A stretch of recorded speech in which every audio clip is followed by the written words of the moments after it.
Japan का सबसे ताकतवर हथियार यूनिकॉर्न एंटीना सिस्टम मिलेगा भारत को।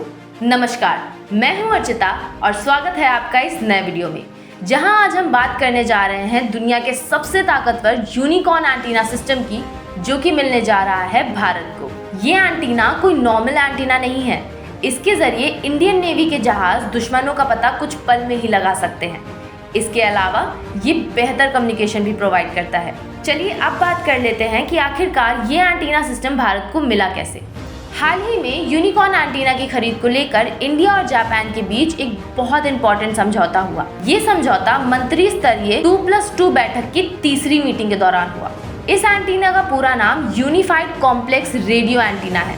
अब अगर बात की जाए एंटीना की, तो जापान की 3 कंपनियों ने मिलकर इसे बनाया है और इस एंटीना को बनाने वाले मेन कॉन्ट्रैक्टर का नाम है NEC कॉर्पोरेशन। अभी की बात की जाए तो यूनिकॉर्न का नोरा 50 वेरिएंट जापान की मोगामी क्लास की फ्रीगेट पर तैनात किया गया है।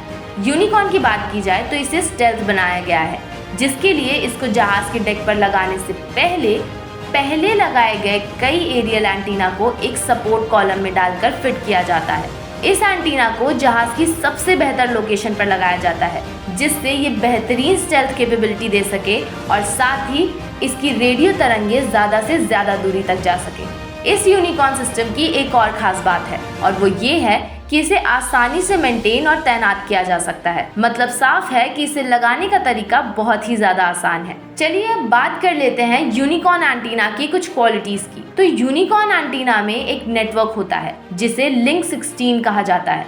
ये वो स्ट्रैटेजिक डेटा नेटवर्क है जो पश्चिमी और नाटो देशों के द्वारा इस्तेमाल किया जाता है। इस एंटीना के अंदर एक जबरदस्त एयर नेविगेशन सिस्टम भी मौजूद होता है, जो किसी भी जहाज से उड़ान भरने वाले हेलीकॉप्टर्स और जहाज की दिशा का लंबी दूरी से पता लगा सकता है।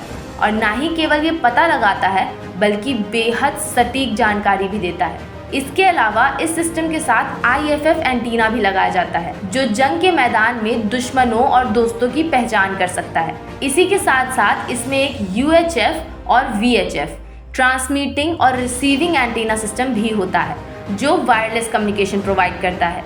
यानी कि अगर आपको कम दूरी पर भी कम्युनिकेट करना है तो भी इस सिस्टम का इस्तेमाल किया जा सकता है। इसमें एक और सिस्टम होता है जो कि होता है ORQ-2B4 ऑफशोर वायरलेस राउटर। ये राउटर एक तरह का वाईफाई बैंड होता है, जिसका काम सोनार के जरिए तुरंत पहचान करते ही इंफॉर्मेशन देना होता है। इस यूनिकॉर्न एंटीना सिस्टम के जरिए जापान और इंडिया की दोस्ती का एक नया युग शुरू हो चुका है और आप सब जानते हैं कि इन दोनों का दुश्मन एक ही है और वो है चीन। ऐसे में भारत और जापान की रणनीतिक साझेदारी खास करके डिफेंस क्षेत्र में आगे चल के चीन को एक करारा जवाब दे सकती है। जापान की तकनीक से पूरी दुनिया वाकिफ है और अगर भारत को ये तकनीक मिलती है तो भारत भी आगे चल के अपने खुद के ऐसे हथियार सिस्टम बना सकता है। इस बारे में आपका क्या कहना है कमेंट सेक्शन पर जरूर बताइएगा। That's it for today's video. I'll see you in the next one.